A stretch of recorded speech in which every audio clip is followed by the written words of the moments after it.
Baik, saya ucapkan selamat sore kepada Bapak Ibu, Saudara-saudari yang terkasih dalam nama Tuhan kita Yesus Kristus. Bagaimana kabarnya pada sore hari ini? Amin, puji Tuhan. Apakah Bapak Ibu, Saudara-saudari menikmati pujian yang telah kita nyanyikan? Amin. Saya di belakang, duduk di samping Pak Hamlek, saya sangat bersuka cita bernyanyi. Ditambah lagi kena AC, dingin, dan maju ke depan malah tambah dingin rasanya begitu. Tapi tidak apa-apa, itu biasa, itu biasa.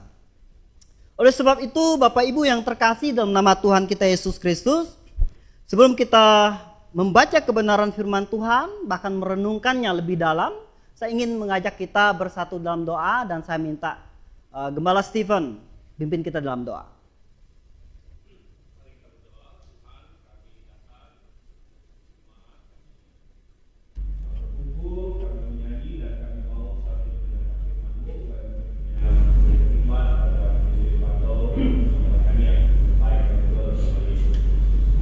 Amin. Terima kasih. Dan saya tidak lupa juga mengucapkan terima kasih kepada ketiga gembala Grafe yang dimana telah memberikan kesempatan bagi saya untuk bisa menyampaikan atau berbagi tentang kebenaran firman Tuhan di tempat ini. Langsung saja Bapak Ibu, saya ingin mengajak kita membuka dari kitab Roma. Kita baca dalam kitab Roma pasal 1 ayat 16 sampai ayat yang ke-17. Kalau Bapak Ibu sudah mendapatnya, kita membacanya secara bersama-sama setelah hitungan ketiga. Roma pasal 1 ayat 16 sampai ayat yang ke-17.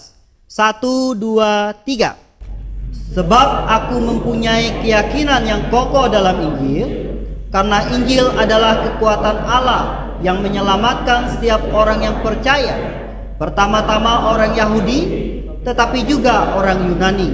Sebab di dalamnya nyata kebenaran Allah yang bertolak dari iman dan memimpin kepada iman, seperti ada tertulis, orang benar akan hidup oleh iman. Bapak Ibu yang saya kasih di dalam nama Tuhan kita Yesus Kristus, di sini kita melihat bahwa Injil adalah kekuatan Allah. Jadi pusat keselamatan itu terletak pada Injil. Begitu. Jadi Injil adalah fondasi di mana kita dapat bersandar kepada itu. Dan seharusnya orang Kristen juga berkata bahwa Injil adalah pusat keselamatan bagi saya. Dan oleh sebab itu, saya akan mengangkat sebuah tema untuk kita renungkan pada sore hari ini, yaitu mendapatkan kepastian masuk sorga. Mendapatkan kepastian masuk sorga. Di tempat ini siapa yang sudah pasti masuk sorga? Coba angkat tangan. Sudah pasti? Oke. Mayoritas semuanya sudah pasti masuk sorga. Tapi tidak tahu. Kita akan melihat seberapa dalam kita mengerti tentang keselamatan. Seberapa dalam kita memahami tentang Injil yang kuat ini. Sebelum kita melanjutkan lagi, saya ingin mengajak kita membaca satu ayat lagi di dalam 2 Timotius. Coba kita buka 2 Timotius.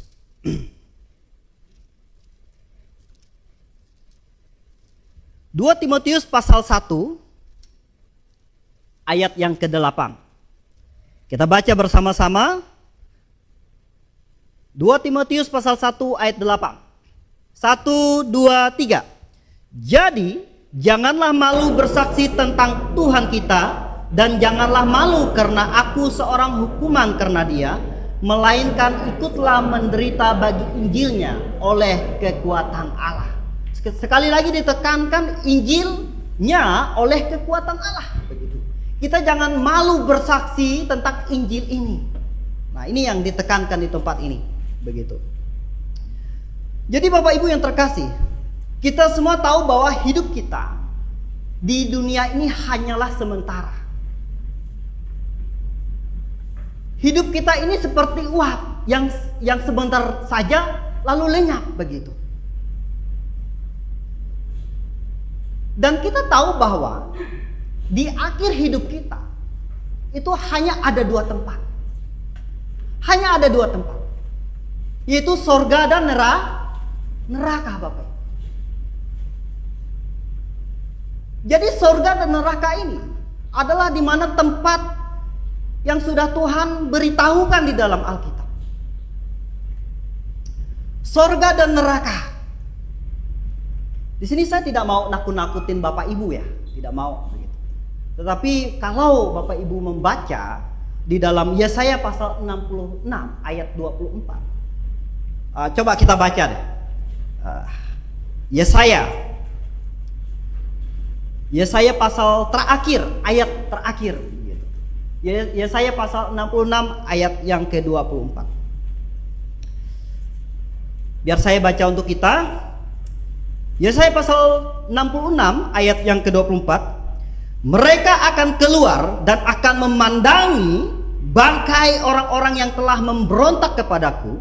Di situ ulat-ulatnya tidak akan mati dan apinya tidak akan padam. Maka semuanya akan menjadi kengerian bagi segala yang hidup. Oh Bapak Ibu, jikalau kita membaca ayat ini dengan sungguh-sungguh dan mengamati ayat ini dan merenungkan dalam kehidupan kita betapa pentingnya Injil sebagai kekuatan kita, maka harusnya kita memiliki hati yang bergetar saat membaca ayat ini. Betapa ngerinya, ulat-ulatnya tidak akan pernah mati dan apinya tidak akan pernah padam. Banyak orang Kristen tidak menghiraukan tentang hal itu, tidak memikirkan tentang kehidupan selanjutnya. Kalau dia baca ayat ini, kalau orang Kristen tidak terpacu, tidak gentar hatinya, dan menganggap ayat ini sekedar biasa-biasa saja, tetapi kita lihat akar dari kerohaniannya itu belum berakar, masih tumpul, masih perlu diasah lagi.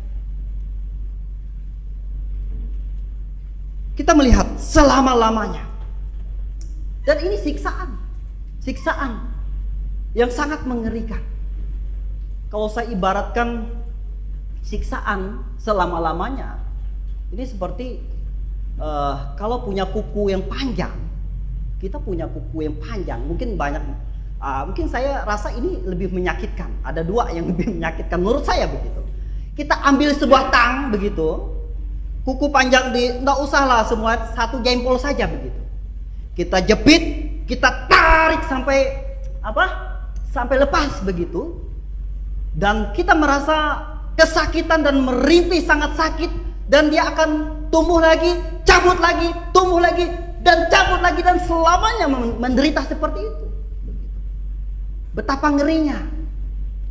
Dan juga kita bisa mengilustrasikan, membayangkan betapa sakitnya ketika dikulitin. Kalau saya sering kulitin ular begitu. Saya makan ular. Saya kadang lihat orang, kenapa ular tuh dikulitin begitu. Justru kulitnya itu yang enak begitu. Kalau masa ular, kita sudah banyak dikirim ular di sini.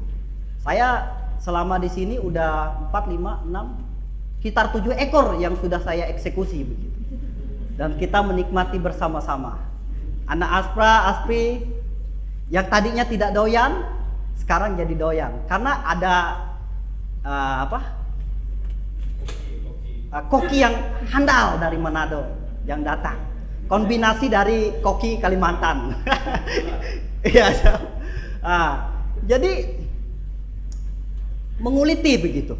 Ini saya mau tekankan bahwa betapa ngeri dan siksanya ketika kita mengilustrasikan sesuatu siksaan yang ada di neraka. Karena kita belum pernah ke neraka, tetapi kita tahu betapa ngerinya ketika kita dikulitin gitu kan, pakai pisau, nggak usah saja pisau yang tumpul aja gitu kan, dikulitin gitu, habis itu tumbuh lagi, dikulitin lagi, tumbuh lagi, dan selama-lamanya tidak pernah henti-hentinya. Dan oleh sebab itu saya ingin berkata bahwa kita harus memikirkan tentang kehidupan kedua kalinya. Dan ini sangat perlu kita pikirkan, jangan kita abaikan begitu. Ketika kita sudah diselamatkan, kita akan rindu menyelamatkan orang lain. Pasti punya rasa seperti itu. Coba kita lihat di dalam Wahyu lagi. Ini definisi masih tentang neraka juga ini. Wahyu pasal 20. Coba kita lihat Wahyu pasal 20 ayat yang ke-10. Wahyu pasal 10 Wahyu pasal 20, ayat yang ke-10 terbalik. Ya. Kalau sudah dapat, mari kita baca bersama-sama. Wahyu pasal 20 ayat yang ke-10. 1, 2, 3. Dan iblis yang menyesatkan mereka dilemparkan ke dalam lautan api dan belerang, yaitu tempat binatang dan nabi palsu itu, dan mereka disiksa siang malam sampai selama-lamanya. Oh Bapak Ibu yang terkasih dalam nama Tuhan kita Yesus Kristus, kita disiksa siang malam sampai selama-lamanya. Dan ini sangat mengingatkan kita untuk kehidupan kedua kalinya. Dan kita akan melihat bagaimana sorga, kenyamanan dan keindahan. Coba kita baca di dalam Wahyu lagi, Wahyu pasal 22 ayat yang ke-5. Wahyu pasal 22 ayat yang ke-5. Coba kita baca secara bersama-sama. Wahyu pasal 22 ayat yang ke-5. 1, 2, 3. Dan malam tidak akan ada lagi di sana, dan mereka tidak memerlukan cahaya lampu dan cahaya matahari, sebab Tuhan Allah akan menerangi mereka, dan mereka akan memerintah sebagai raja sampai selama-lamanya. Siapa yang di sini sudah siap menjadi raja saat bersama Tuhan? Angkat tangan. Sudah siap? Sudah siap. Harusnya sudah siap. Kalau sudah diselamatkan, sudah hidup di dalam Tuhan, Tuhan janjikan menjadi raja. Saya tidak tahu yang cewek ini jadi apa ya? Jadi putri gitu. Raja dan putri. Mungkin ikut memerintah bersama Tuhan. Itu adalah kerinduan kita bersama sebagai orang percaya, Bapak Ibu. Ini adalah pengharapan kita. Apa dikatakan di sini? Kita tidak memerlukan sinar matahari lagi. Karena Yesus Kristuslah yang menjadi sumber terang itu, sumber kehidupan itu. Dan kita memerlukan Tuhan dalam hidup kita. Kita tidak perlu memikirkan hal-hal yang hal-hal duniawi begitu. Tapi kita tahu bahwa segala sesuatu Tuhan siapkan untuk kita, termasuk jabatan yang tadi begitu, sebagai raja. Dan mungkin banyak sekali definisi tentang upah kita di surga, mahkota dan lain sebagainya. Kita tidak tahu. Tapi hanya tahu Tuhan menyediakan itu bagi kita. Amin Bapak Ibu. Amin. Oke, di sini timbul sebuah pertanyaan untuk kita. Apakah kita semua mau masuk surga? Atau siapkah kita juga mau masuk neraka? Begitu. Jadi pertanyaan begini, saya ulangi lagi. Biasanya kalau ditanyakan kepada orang begitu, kamu mau masuk surga atau mau masuk neraka? Orang berbondong-bondong nih. Oh saya mau masuk surga. Jadi berbondong-bondong orang bilang, oh saya mau masuk surga. Begitu. Kalau ditanya kepada orang awam di luar sana, kamu mau masuk apa? Surga atau neraka? Oh, mau masuk surga dong. Begitu kan. Surga. Kebanyakan orang jawab seperti itu. Tapi ada juga yang menjawab bahwa terserah Tuhan. Kan yang punya surga, neraka itu Tuhan. Nah, jadi Bapak Ibu, kita punya statement seperti ini. Jikalau seseorang berkata bahwa saya tidak pasti masuk surga, sudah pasti dia masuk neraka. Karena dia tidak tahu jalan masuk surga. Dan jikalau seorang berkata terserah Tuhan, karena surga punya Tuhan, neraka punya Tuhan. Dan sudah pasti orang itu juga tidak masuk surga. Dia tidak pasti akan keselamatan. Tapi jika seseorang ditanya, apakah kamu mati pasti masuk surga? Ya, saya pasti masuk surga. Perlu ditanya lagi, alasannya dia masuk surga seperti apa. Nah, ini yang perlu kita pelajari. Dan ini yang mau saya bawa kita untuk melihat bagaimana cara masuk surga. Bagaimana cara masuk surga? Langkah awal untuk masuk surga, yang pertama-tama yang sangat penting Bapak Ibu, ialah menyadari diri kita adalah orang berdosa. Itu kunci pertama. Menyadari diri kita adalah orang berdosa. Jikalau orang merasa dirinya tidak ada dosa, kudus dan lain sebagainya, dia tidak memerlukan juru selamat. Dia tidak memerlukan juru selamat. Jikalau orang, oh saya tidak pernah ngerumpi orang, oh saya tidak pernah menjahati orang, oh saya tidak pernah membuat orang kecewa dalam hidup saya, lalu saya hidup baik di hadapan Tuhan, saya masuk surga.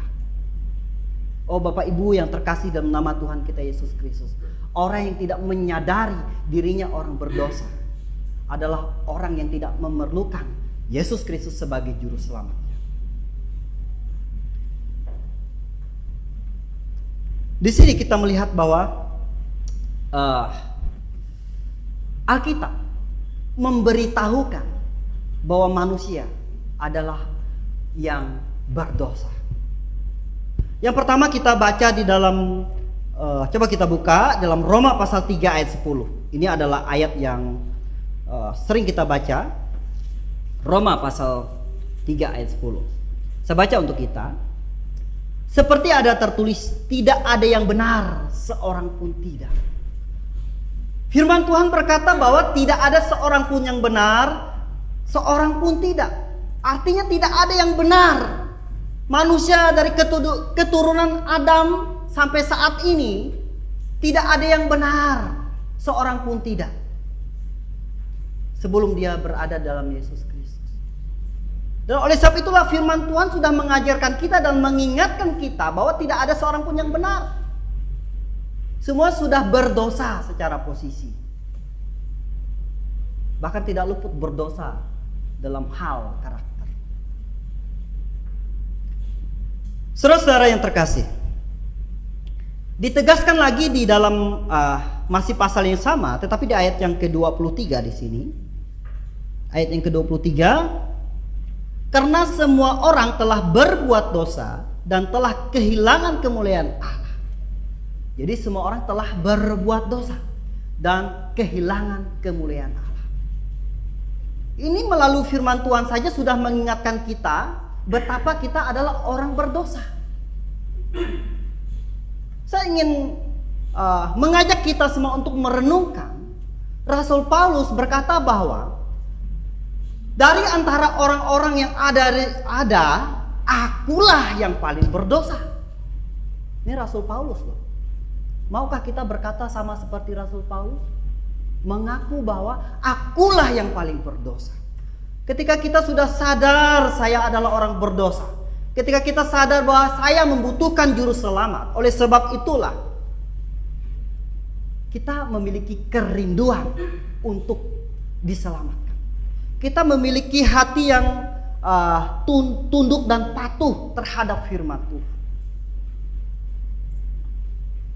Terlepas dari firman Tuhan memberitahukan kita tentang dosa, dari hati nurani kita saja sudah memberitahukan bagi kita.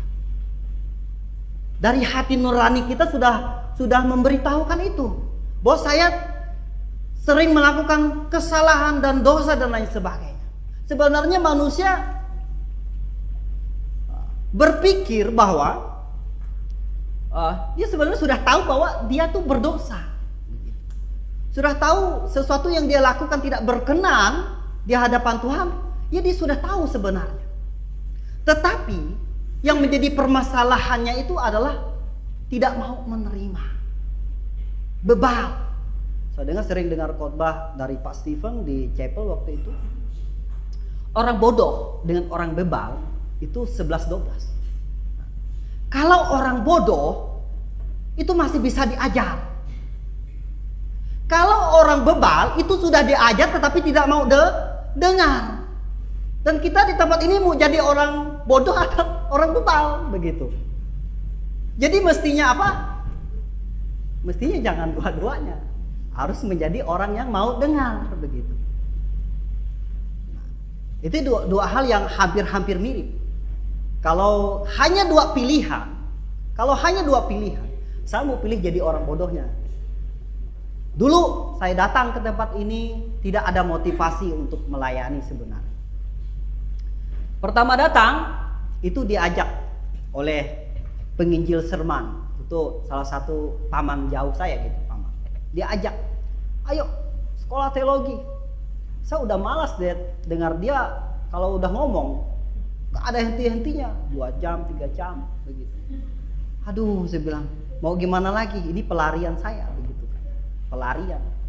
Saya kuliah 2 tahunan lebih gara-gara banyak kasus begitu. Mungkin Pak Suento tahu begitu. Saya betapa nakalnya gitu kan. Diskorsing segala macam apa. Kelahi, berantem. Karena tidak ada niat.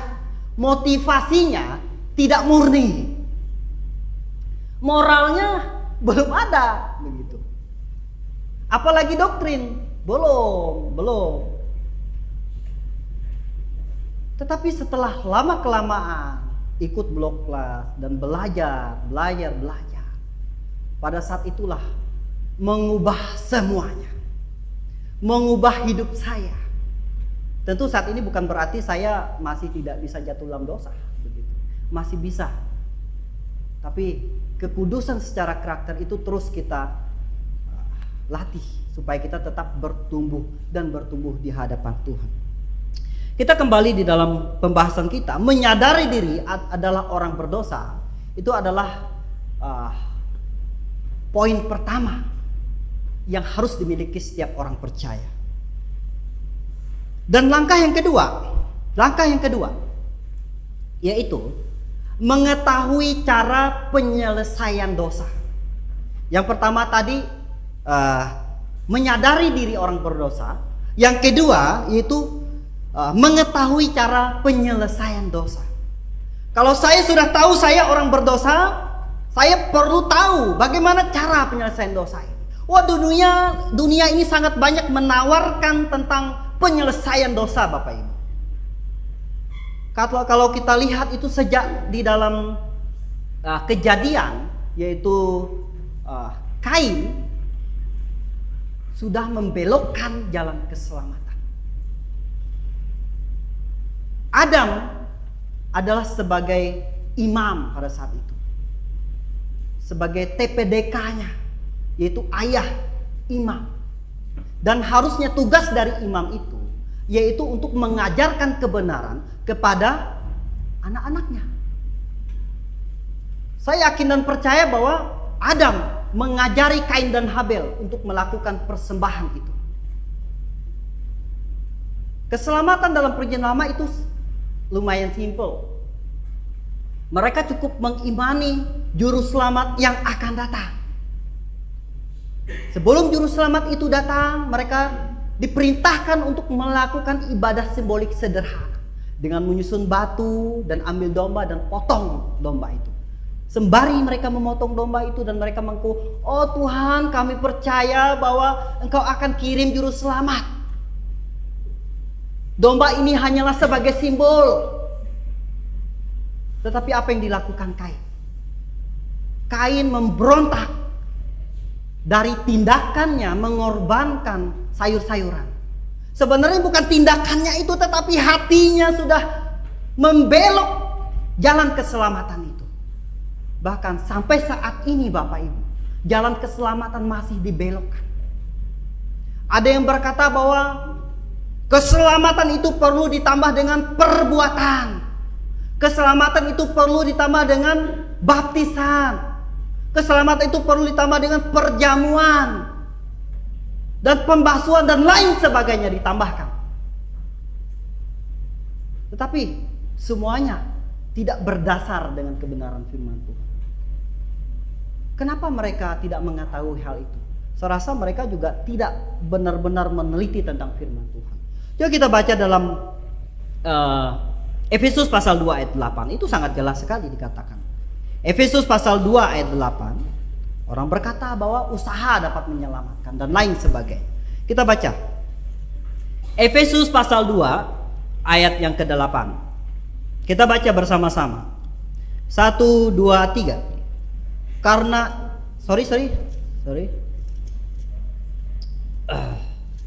Efesus pasal 2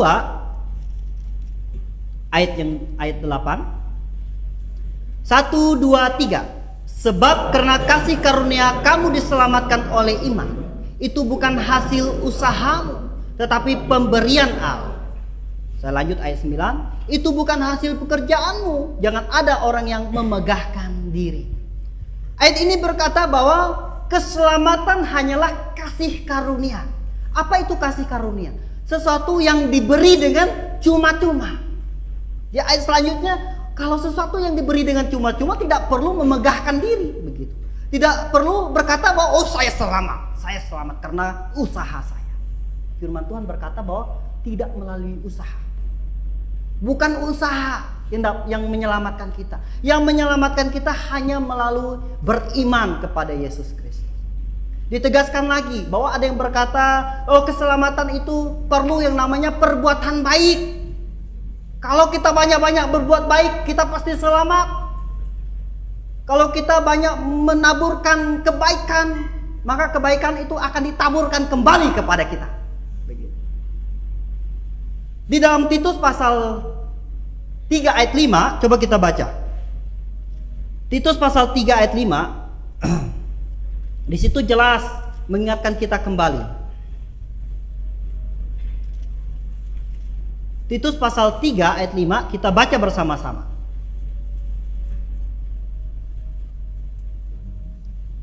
Satu, dua, tiga. Pada waktu itu Dia telah menyelamatkan kita bukan karena perbuatan baik yang telah kita lakukan, tetapi karena rahmat-Nya oleh permandian kelahiran kembali dan oleh pembaharuan yang dikerjakan oleh Roh Kudus.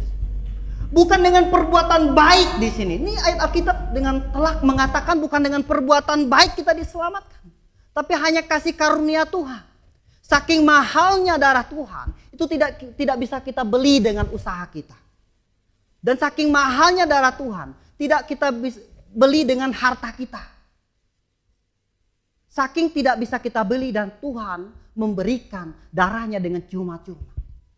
Hanya memerlu respon saja dari kita. Mau terima atau tidak. Begitu. Jelas firman Tuhan menjelaskan bagi kita. Jadi di sini dosa sebenarnya hanya dapat diselesaikan. Ini cara penyelesaiannya. Dosa hanya dapat diselesaikan melalui penghukuman. Roma 6 ayat 23. Sebab upah dosa ialah maut. Jadi dosa hanya dapat diselesaikan melalui penghukuman. Dan kita serukan bahwa hanya melalui hukuman saja kita dapat diselamatkan.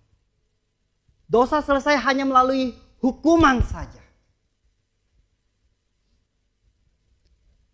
Karena hukuman kita bisa melihat kembali bahwa banyak orang mengira bahwa yang saya katakan tadi hukuman perbuatan segala macam itu hanyalah sebagai penambah kata. Ada orang yang berkata seperti itu.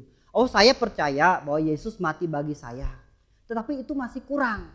Perlu ditambah dan ditambah. Masih kurang. Dan dia juga menganggap bahwa berarti kematian Kristus itu kurang. Harus ambil andil dari manusia lagi. Harus ada dari kita lagi. Tapi firman Tuhan berkata bahwa upah dosa ialah maut. Cara penyelesaian dosa ialah dihukumkan. Yesus Kristus mati di atas kayu salib untuk dihukumkan. Seharusnya Bapak Ibu, kita yang hadir di tempat ini tidak ada berbantah-bantah mestinya. Kita adalah orang berdosa. Mestinya kita harus mati, disalibkan. Harusnya kita kalau mati ke neraka jangan bantah-bantah. Ini memang sudah hukumannya. Karena saya sudah orang berdosa, sepantasnya dihukum. Negara kita juga mengambil prinsip seperti ini. Kalau orang berdosa dihukum di penjara. Kalau orang mencuri dihukum di penjara. Kalau orang merampok dan lain sebagainya ada hukumannya. Begitu juga dengan kita, orang berdosa perlu dihukum. Tetapi Bapak Ibu yang terkasih dalam nama Tuhan kita Yesus Kristus, karena Tuhan mengasihi kita, Tuhan rela memberi posisinya bagi kita. Dan seringkali saya berpikir waktu itu sebelum saya lebih mendalami tentang firman Tuhan, saya berpikir apa yang menjadi esensi Yesus Kristus mati di atas kayu salib? Apa yang menjadi esensinya? Toh, saya juga bisa mati di atas kayu salib.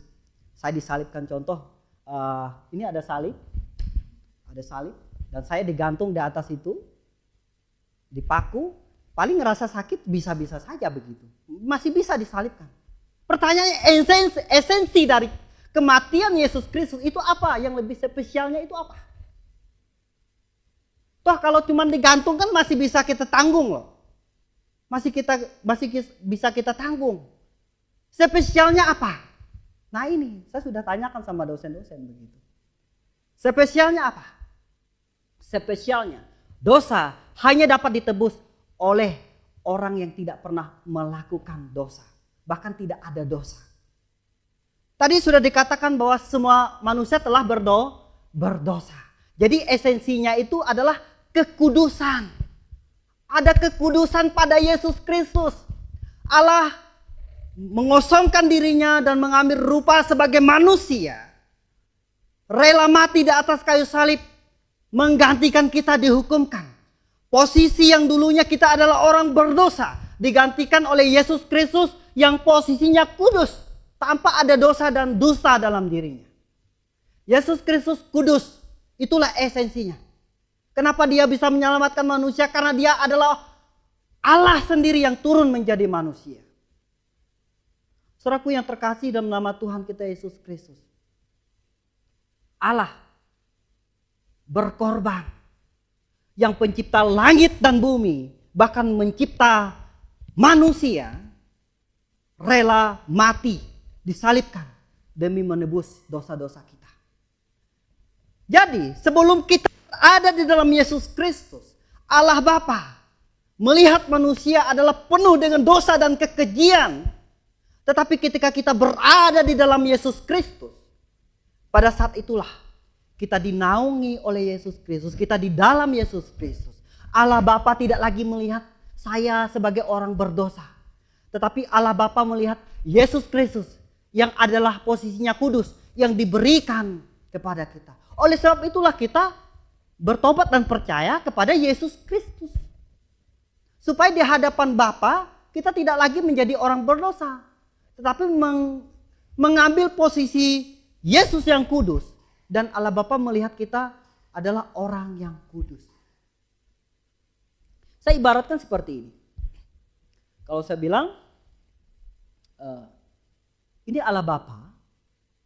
Dan ini Yesus Kristus.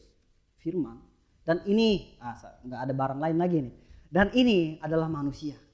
Sebelum kita berada dalam Yesus Kristus, Allah melihat, oh ini manusia orang berdosa. Yang sudah layak mati ke neraka. Tetapi ketika kita bertobat, ketika kita berada dalam Yesus Kristus, saudaraku yang terkasih. Kita dinaungi oleh firman Tuhan. Kita di dalam firman Tuhan. Dan Allah melihat, bukan lagi melihat saya orang berdosa. Tetapi melihat Yesus Kristus yang menggantikan posisi saya. Ini kelihatan gak nih tangan saya nih? Yang sebelah ini enggak kan? Enggak kelihatan. Karena kita berada dalam Yesus Kristus, begitu gambarnya. Gambarannya seperti itu. Gambarannya seperti itu. Apakah di tempat ini semuanya sudah berada dalam Yesus Kristus? Amin. Amin Bapak Ibu. Amin. Oke, saya lengkap saja karena mengingat waktu. Kita langsung ke poin yang ketiga. Poin yang ketiga. Tadi ada ayat seperti di dalam Yohanes pasal 1 ayat 29. Yesus menebus dosa seisi dunia. Di dalam 1 Korintus pasal 15 ayat 3 dan 4 coba kita baca. 1 Korintus pasal 15 ayat terakhir di poin yang kedua. 1 Korintus pasal 15.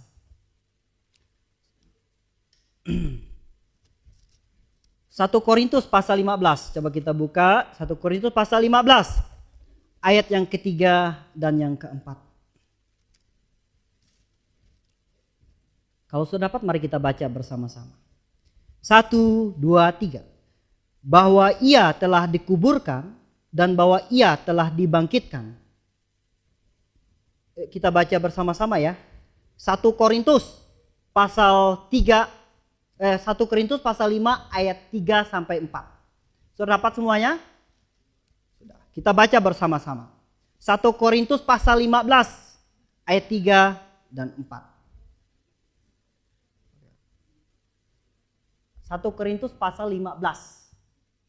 Ya, pasal 15 ayat yang ketiga dan keempat. Kalau sudah dapat kita baca bersama-sama. 1, 2, 3.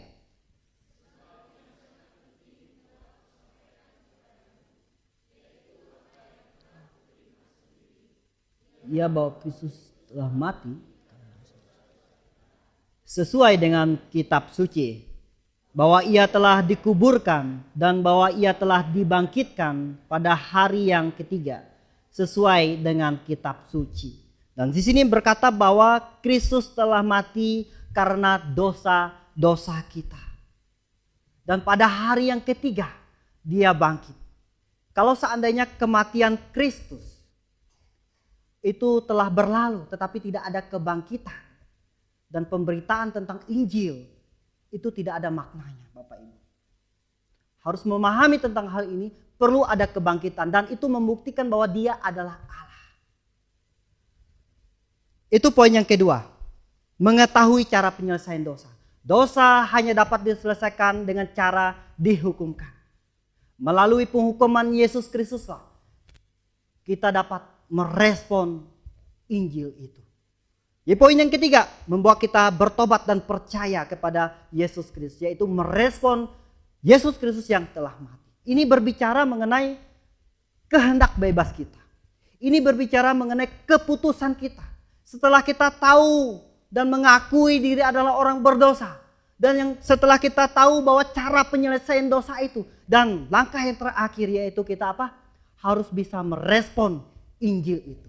Harus bisa menerima, bertobat dan percaya kepada Yesus Kristus. Di Kisah Para Rasul pasal 3 ayat 19 menegaskan dan memberitahukan kepada kita bahwa sadarlah dan bertobatlah. Sadarlah dan bertobatlah dari dosa-dosa. Kita diingatkan harus sadar dan harus bangun. Jangan kita seperti mengikuti arus air yang tidak ada hentinya. Terlelap oleh dunia-dunia ini. Banyak tawaran-tawaran dunia ini yang membuat kita semakin menjauh kepada Tuhan. Tarikan dunia itu sangat kuat. Kalau kita hitung persennya, 99% tarikan dunia untuk menghancurkan kita. 1% tarikan Tuhan. Karena membutuhkan banyak pelayan Tuhan yang semangat. Saudaraku yang terkasih dalam nama Tuhan kita Yesus Kristus. Di dalam Roma pasal 10 ayat 9 dan 10 itu adalah cara kita merespon kebenaran. Jika kamu mengaku dengan mulutmu dan percaya dengan hatimu bahwa Yesus adalah Tuhan, maka kamu akan diselamatkan. Kita dapat diselamatkan oleh kebenaran dengan merespon. Mengaku apa? Mengaku bahwa Yesus adalah Sang Juru Selamat saya. Yang telah mati di atas kayu salib menebus semua dosa saya. Percaya kepada Yesus yang telah mati di atas kayu salib. Jadi Bapak Ibu yang terkasih dalam nama Tuhan kita Yesus Kristus. Di dalam Efesus pasal 1, ayat 13 dan 14. Di situ berbicara ketika seseorang sudah diselamatkan. Ketika seorang sudah menerima Kristus Yesus dalam hidupnya. Maka Tuhan menjanjikan Roh Kudus di dalam hati kita. Pada hari ini, bagi siapa yang sudah menerima Kristus dalam hatinya, maka ada Roh Kudus di dalam hati saudara. Dan jikalau ada Roh Kudus dalam hati Anda, dan Anda seharusnya menghidupkan Kristus dalam hidup Anda. Kita lihat di dalam Galatia pasal 2 ayat yang ke-20.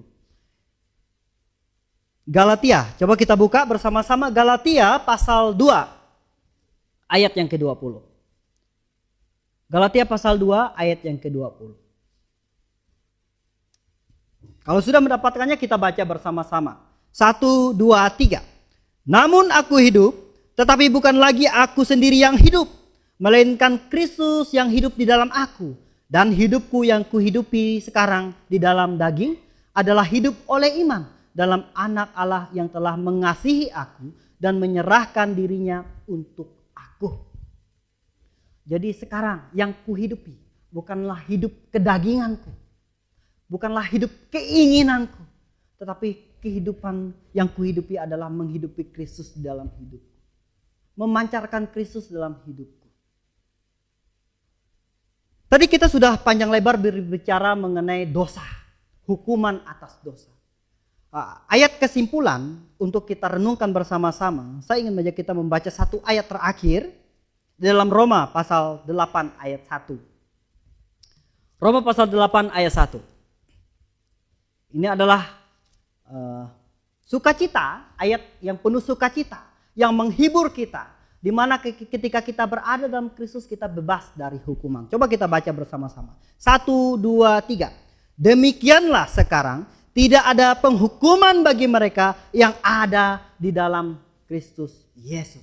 Dan jaminan yang diberikan oleh firman Tuhan di dalam Roma pasal 5 ayat 9 dan 10 ada dua kata pasti di situ. Ketika kita percaya kepada Yesus Kristus dan kita dijamin pasti diselamatkan, tidak ada yang kata mudah-mudahan. Ada dua kata pasti di situ. Bapak Ibu nanti saudara-saudari bisa baca di rumah. Ada dua kata pasti yang menekankan bahwa keselamatan yang ada dalam Yesus Kristus tidaklah mudah-mudahan, tetapi pasti di dalam Yesus Kristus. Oleh sebab itu, apakah Bapak Ibu sudah pasti di dalam Yesus Kristus? Amin. Amin. Mari kita bersatu di dalam doa.